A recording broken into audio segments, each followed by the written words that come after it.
একটি ছোট গ্রামে দুইজন ঘনিষ্ঠ বন্ধু একসাথে বসবাস করত।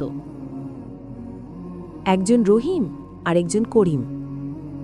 করিম, কাল মসজিদে ইমাম সাহেব বলছিলেন, যারা মিথ্যা বলে আল্লাহ তাদের পছন্দ করেন না।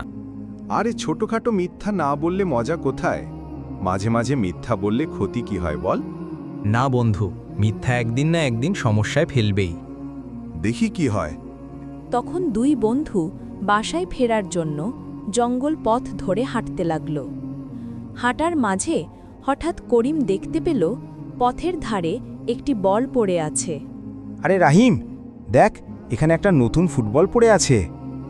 বাহ, বলটা তো একেবারে নতুন মনে হচ্ছে। হা হা হা, আজ থেকে কামা।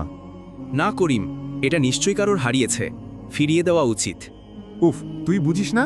যদি দিয়ে দিই তো ওরা নিয়ে যাবে। আমি কিছুক্ষণ কাউকে বলবো পরে না। এক বৃদ্ধ এসে তাদের দিকে তাকিয়ে বলল, ওরে বাচ্চারা, তোমরা কি এখানে কোনো ফুটবল দেখেছো?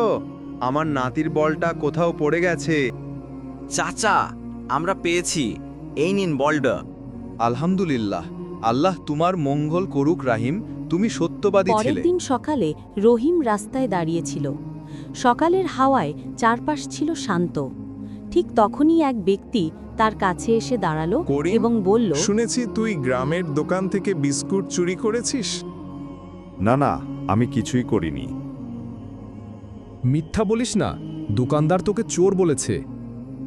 থামো, করিম কিছু চুরি করেনি। আমি দেখেছি অন্য এক ছেলে বিস্কুট নিয়ে পালিয়েছে। সত্যি? রাহিম কখনো মিথ্যা বলে না, তাহলে করিম নির্দোষ। বন্ধু রাহিম, তুই সবসময় সত্য বলিস বলে সবাই তোকে বিশ্বাস করে, আর আমি মিথ্যে বলে শুধু লজ্জা পেয়েছি। দেখেছো বাচ্চারা, সত্য কখনো হারায় না, আর যারা মিথ্যা বলে তারা একদিন না একদিন বিপদে পড়ে।